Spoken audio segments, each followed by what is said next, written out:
officer held down his neck with his knee. Last night, protests began outside the state capitol around 5 o'clock and went for more than 5 hours as police used chemical rounds and other means to disperse protesters. We're about to hear from Denver Mayor Michael Hancock, who is speaking ahead of the noon start of protests today. Let's listen in. The phrase "I can't breathe" means something very different to my children and to the young people who are demonstrating. These are the final mortal words of George Floyd, of Eric Gardner, Ahmaud Arbery. May have been the very last words of Trayvon Martin, and so many others that have been at the forefront of the consciousness and the pain and frustration that is built up all over this nation. We understand that. You know, as an African-American man growing up in this nation, as a father, as an uncle, now as a grandfather, it is real to us. We get it. It's a great deal of pain. I know that pain. I know that frustration. Director Murphy Robinson knows that frustration. Chief Hazen knows that frustration. We have talked about it as men growing up in this community. We also recognize that we need to channel this pain, to demand change, to work for progress, and to make improvements in our community and throughout this nation. And that's why yesterday, in a conversation that preceded the protests that took place at the Capitol by several hours, the three of us were on the phone, and we resolved that we needed to support the public protests and demonstrations. I am proud that you stand up and want to hold people accountable for these types of actions. We stand with you. We need to encourage, however, peaceful demonstrations. Like many in our community, I am outraged at the senseless murder of George Floyd in Minneapolis. His life matters. I am proud that many in Denver have wanted to join the chorus of those across the country demanding justice and consequences for his life being taken too early. When individuals choose the path of violence, however, it drowns out the peaceful cries for change. All people will see is the violence and not the cause people are standing for. This morning we wake up not talking about the need for the continuation for swift justice and investigation into the loss of life of George Floyd. No, we see headlines about the violent protests that occurred in our city and in other cities across this nation. When this happens time and time again, we should be beyond such things that are things that we see in our nation that we believe we should be beyond. We will protest loudly and continue to make our voices heard. We must continue to stand united and rise above the actions that have incited our communities. That is how communities have effected change time after time. But we must never turn on one another. Our police officers were prepared yesterday to support the demonstration and let the people voice their collective outrage peacefully so that it would be heard. When these events turn from peaceful demonstrations to groups of people lashing out in violence, we lose the initiative to create the change we demand.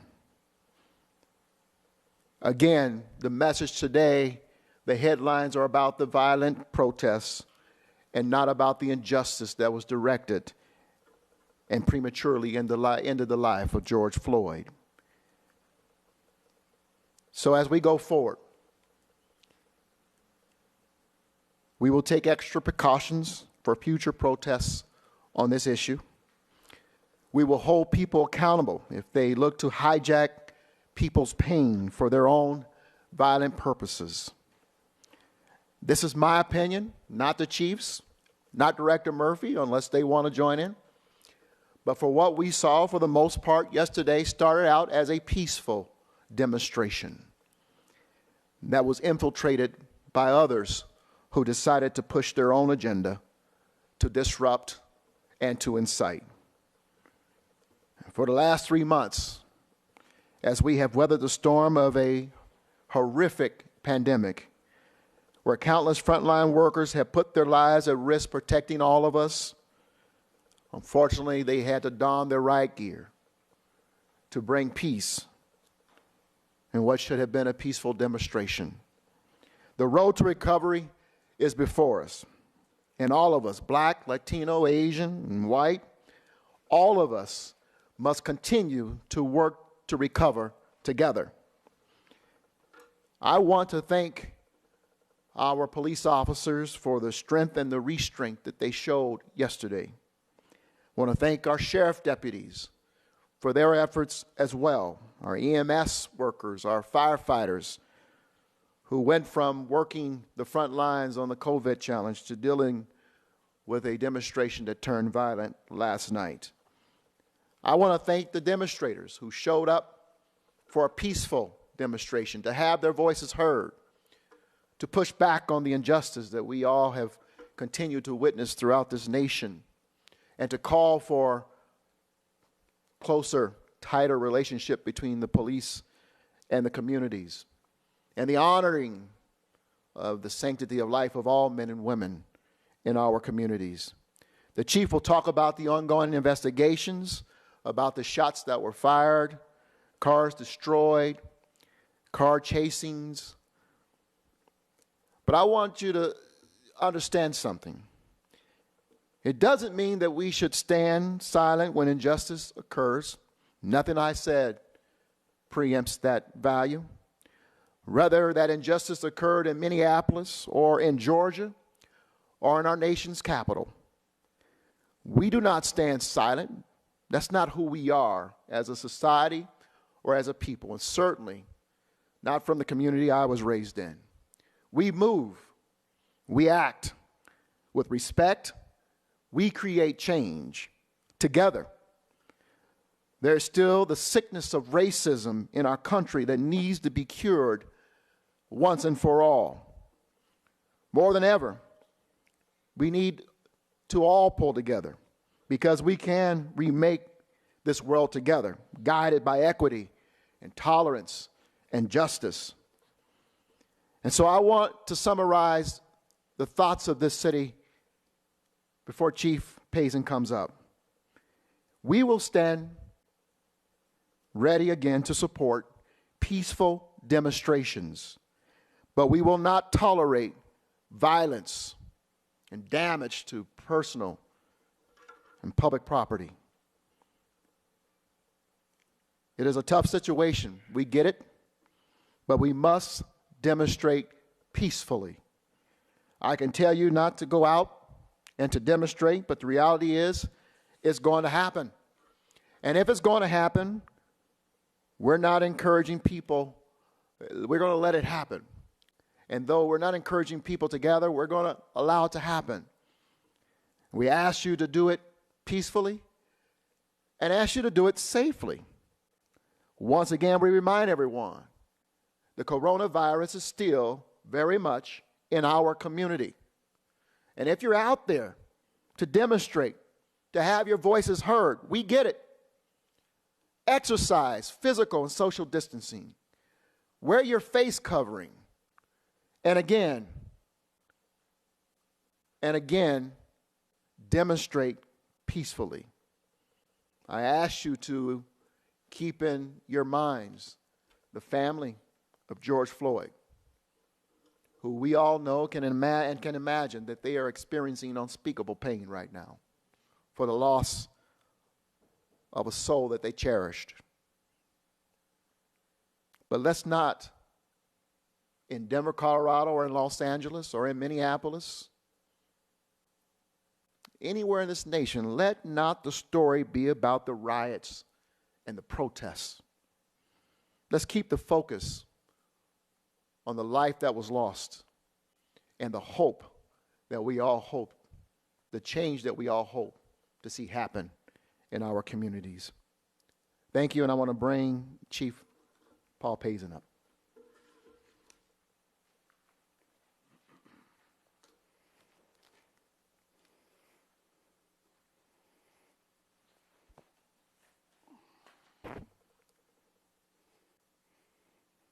Thank you, Mayor. First of all, I'd like to address a couple of things. The situation in Minneapolis. I, along with members of this department, send our condolences to the family and loved ones of George Floyd. Our heart hurts just as much as this community and the community in Minnesota. I'd also like to talk about the incident last night. We respect people's right to protest and the freedom of speech, and we have demonstrated our support for our community's right to be heard. Protests like this one, we encourage to be done safely. We provide officers to ensure that our protesters can get from point A to point B safely. We block traffic. We work with organizers to help them get their message heard. However, last night, when the protest crossed over into destructive, dangerous, and criminal behavior that is no longer acceptable, and it requires law enforcement intervention.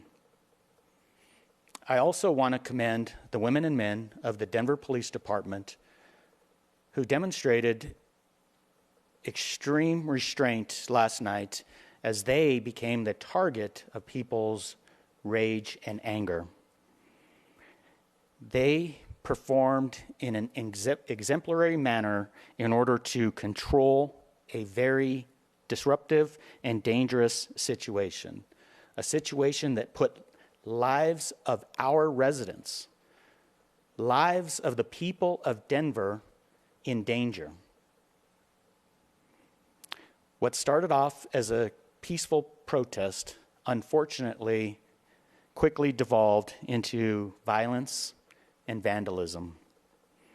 Around 5:30 p.m. last night, we had gunfire at the state capitol. Police officers from the Denver Police Department, as well as troopers from the Colorado State Patrol, quickly responded in order to try to locate and mitigate this situation.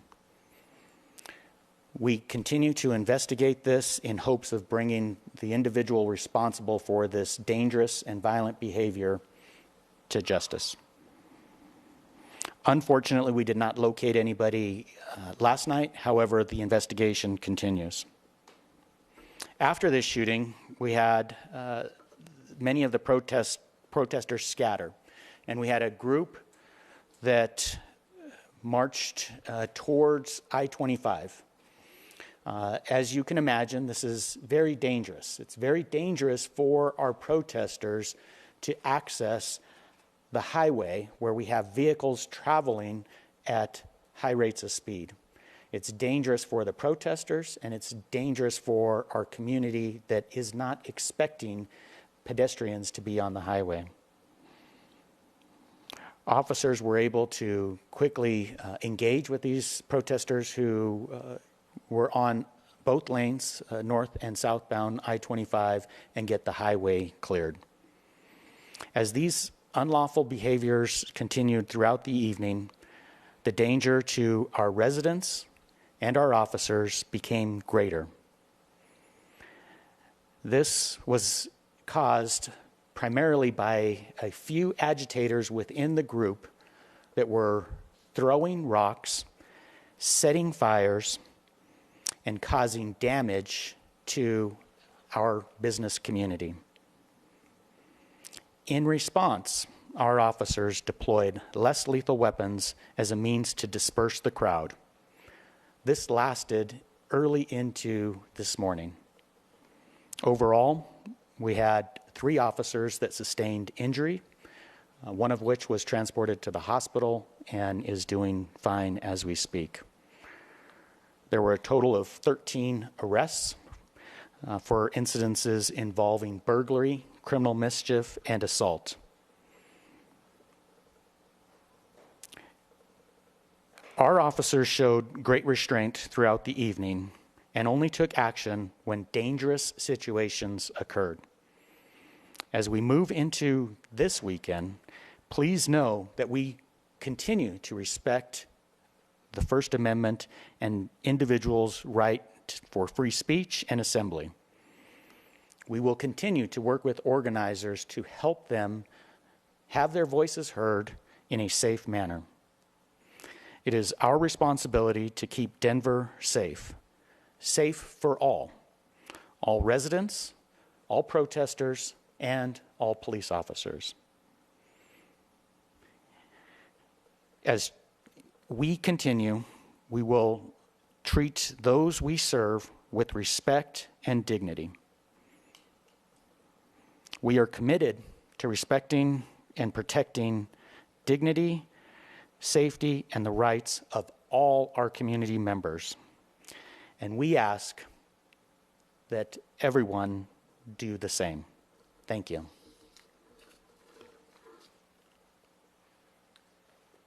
Thank you, Chief. Before we open it up, I want to again thank many of our community members who are here, who weighed in last night and this morning, offering their support. I want to certainly thank the Honorable Wellington Webb and Honorable Wilma Webb for being here, for your leadership, and always the example symbol of these type of situations. You might recall in '93 where Mayor Webb had to stand in the middle of a public demonstration.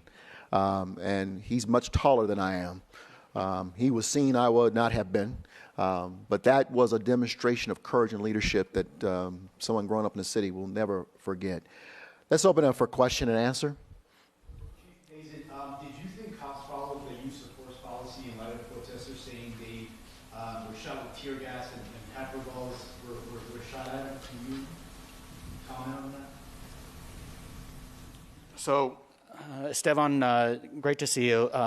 Let's talk about the use of force policy in the first place. This is a policy, and it demonstrates what Denver is all about and what this police department is all about.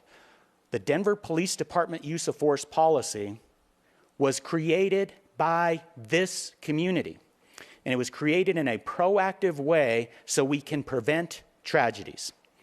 As far as last night, our officers reacted to violent and dangerous behavior. Rocks being hurled at them, assaultive behavior, protecting members of our community. And we will review each incident. We will review each complaint. But I want to acknowledge the fact that this very strong and progressive use of force policy was created by the people of Denver in order to hold their police department to a higher standard. And that is important to note, particularly as we work through this tragedy. But overall, do you think it was used correctly? I mean, just preliminary? Preliminary, absolutely. Esteban, thank you. It was just announced that an arrest was made in the face of Mr. Floyd. Your thoughts on that? The officer in question was arrested. Well, you might recall, I can't remember when I posted that statement, but I called for the officers to be brought to justice. This is just the same video you saw. I sat there and watched it, and the same reaction, painful. They need to be brought to justice, and so I'm glad an arrest was made. I don't know what more evidence you needed to show that George Floyd was murdered on that street. Let me go to Stefan's question as well. I think the chief answered it well, But I think it's also important to kind of lift the veil in terms of how we prepared for yesterday. Again, Chief Payson and Director Murphy and I had a phone conference, video conference, as we all are doing, just yesterday, many hours before the protests. We would continue to follow the values that we had followed in the past, whether it was Occupy, Black Lives Matter, Step Back, Perimeter, allow for the demonstration to occur, and God willing, it will go peacefully, and the officers wouldn't have to engage. Our officers do not show up in riot gear that you might see in other cities. They show up in their uniforms, standing again on the peripheral of the demonstration. It's a very difficult decision to have to make, to put the officers, tell the officers to don their riot gear, which had to happen last night. They did not show up wearing the riot gear.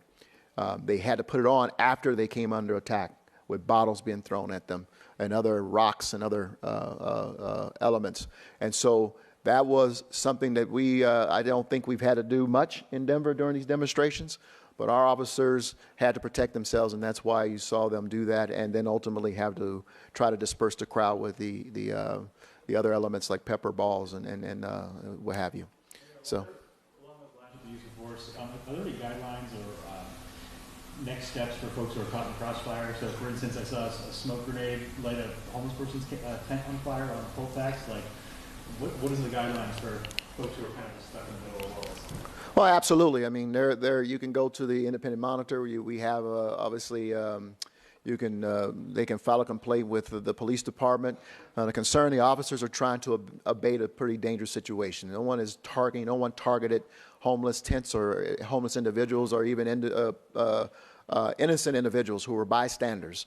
The goal was to abate and to de-escalate the situation last night. And when that happens with that number of folks, unfortunately, you're going to have those who might be injured and might get in the crossfire of the pepper balls and then the pepper spray. And so that's unfortunate. I saw reporters, as I was watching it live on television, become victims of the pepper spray. They were not the intended target. They were not trying to disperse, but they were unfortunately there in the space, and as a result were taken by it as well. Greg? Brian? Hancock, both you and Chief Payson referred to a handful of agitators who showed up and disrupted things. These folks, are they affiliated with any group as far as you know? Were any of them arrested? And what purpose do you think they came out for? Why do you think they came out? I'll let Chief speak for what he knows. Let me tell you what I know just based on some of the information that I received personally from people that I know who were out last night. There were folks who showed up with bats, for example, who were not part of the original group. They showed up later. There were folks who showed up and were trying to encourage people to pick up rocks and to throw them at the police officers. I've heard from people directly who said, you know what, they approached my children to do this. It's that kind of stuff that we know was taking place yesterday to try to incite the crowd or try to incite violence and get the officers to react. Again, I think it says a lot about the men and women of our police department and our sheriff deputies who showed restraint and discipline, not to react, but to act according to the policies and at the direction of their leadership in terms of what will help de-escalate the situation without causing great injury or harm to other individuals. Chief? Chief, let me just give that question again, if I can. These people who showed up, do you have any reason to believe they're affiliated with any particular group? Do you think they just showed up with bad intentions to cause trouble? Who were these agitators you're talking about? So you're right. It was a handful of folks that really caused the most damage, that really created the most danger. Showing up to a protest with baseball bats and hitting our business sector, also engaging in violence amongst other protesters is not what this is all about. It devalues the message. It takes away from the loss of life, the tragic loss of life that people gathered to have their voices heard. And unfortunately, we don't have a specific group that showed up that we could tie this to. There were folks that really caused significant disruptions, and we don't know the reason or the manner behind it. However, we are committed to hold these people accountable for their actions.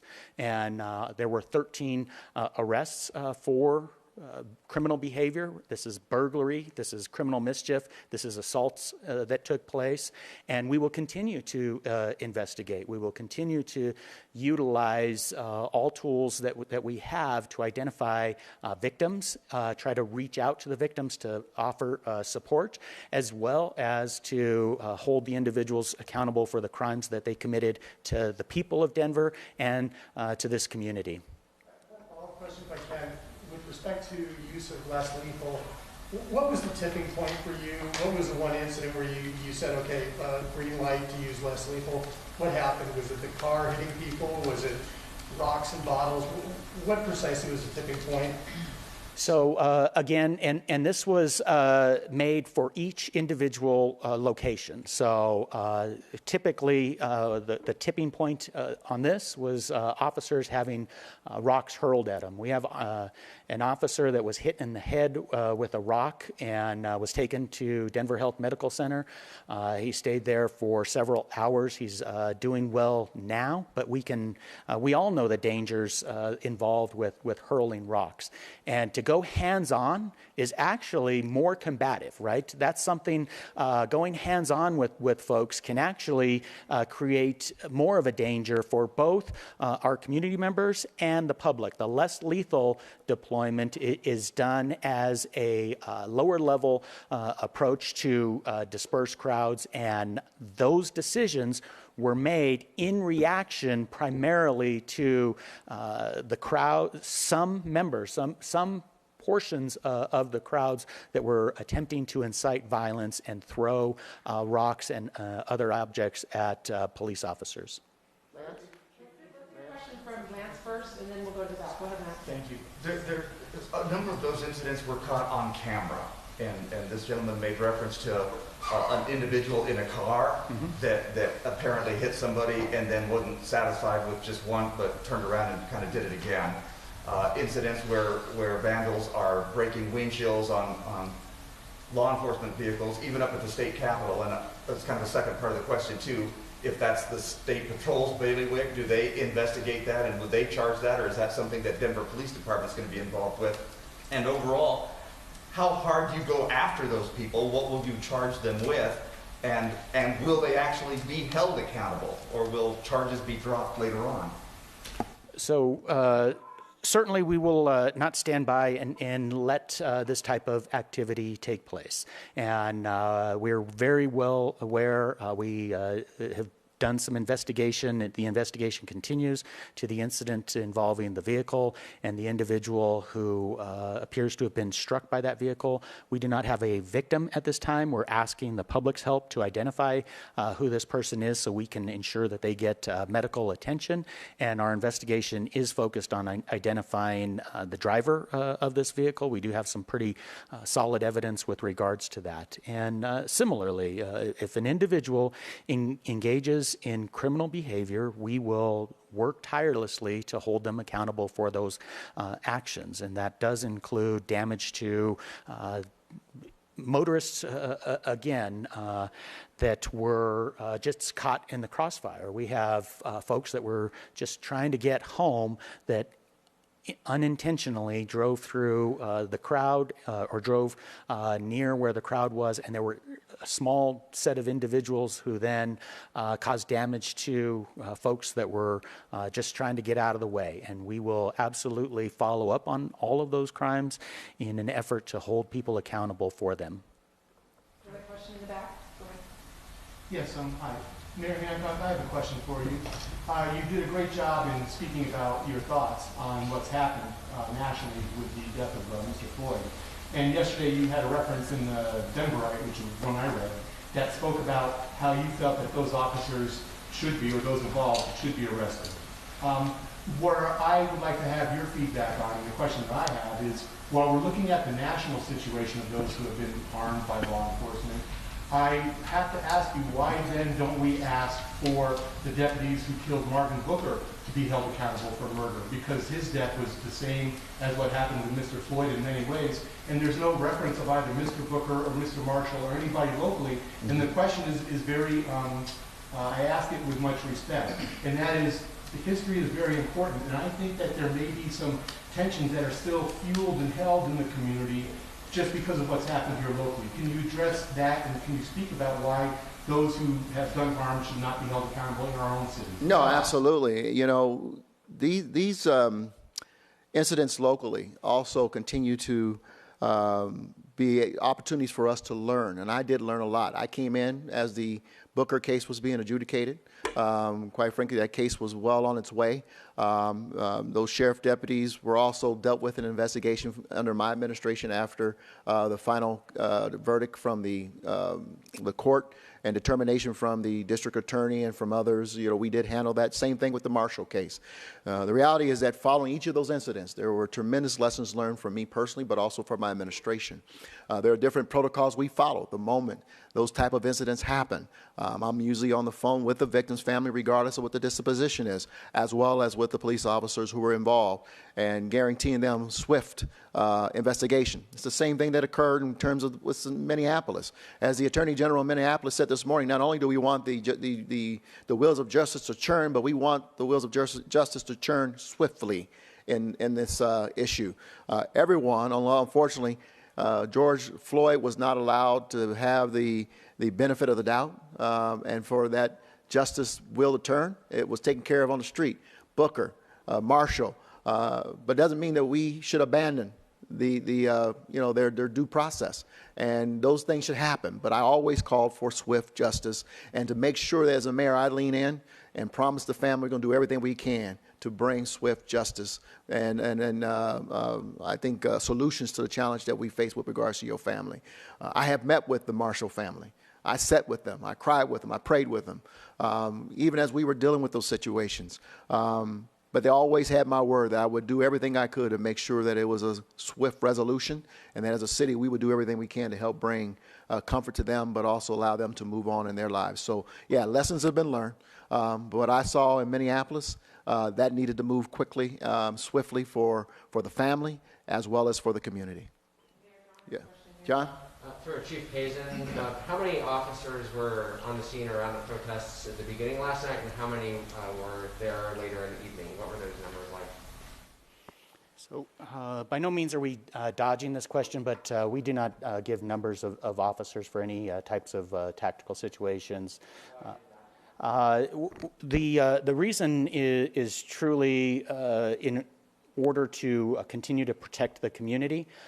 This type of information could be used against not only the police department, but certainly a community. So we work closely to identify the number of officers needed, the approach, as the mayor spoke of. Again, every intention on this was in a collaborative way. We worked closely with the organizers, communicated the route, the path. We blocked traffic so that way these protesters on foot would not be harmed by vehicles crossing traffic. We worked out different ways to get that voice heard, as well as how to return back to the Capitol safely. And unfortunately, a small group chose to break off and cause potential harm both to themselves by jumping on the highway, as well as to folks that are unaware of pedestrians on the highway. We absolutely work closely with the community, but as far as sharing total numbers, that would be something that we could not share at this time. And as far as the route, did the demonstrators generally follow the route that was prescribed or that they gave to you? I want to give credit to the organizers last night. They did initially follow. We worked closely with them as far as making sure that they could go down the mall safely, that they could get over to Coors Field safely, that they could go down Chestnut safely. And then their plan was to return back down the mall again towards the state capitol. And unfortunately, that's when other folks decided to do something different. Again, this was a challenging situation, but we will extend our arm to future protests, again, to work in a cooperative way to do this safely. It is vitally important that people get their voices heard.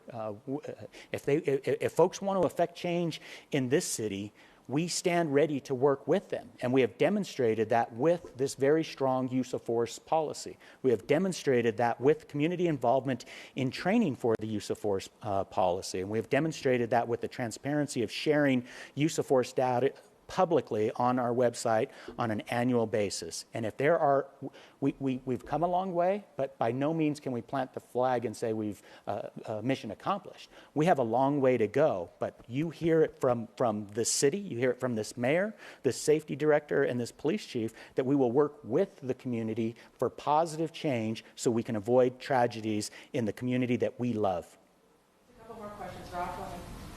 Chief, my sermon says there was a fatal stabbing yesterday in the 1500 block of South Broadway. Any reason to believe that was related to the protest? Rob, actually, I'm glad that you bring this up, right? We're talking about the sanctity of life. We're talking about the sanctity of life in our community. This is a member of our homeless community, people experiencing homeless. This person was experiencing homelessness. There was a violent confrontation, and we have the suspect in custody. But when we're talking about vulnerable populations, we have an individual in our community that lost their life yesterday. Fortunately, officers, again, this is completely separate from the protest. We have no reason to believe that they were that they were related. Officers responded. They were investigating. They set up a perimeter, and they were fortunate to locate and apprehend the person that we believe is responsible for this crime. But it is important that we recognize all life, whether it's in Minneapolis, whether it's in Denver or any other part of the country, is important and valued. And it's a tragedy that this person, this vulnerable person, lost their life yesterday in our city. Last question, please. Go ahead. Mayor Hancock, you spoke to it, but were you 100% satisfied with the way officers handled the situation yesterday, and how would you suggest that they handle it today? Any differently? You know what, in debriefing with the chief this morning, there are always lessons learned in every situation of this magnitude. I mean, they're reacting very quickly, very swiftly to very quick changing conditions.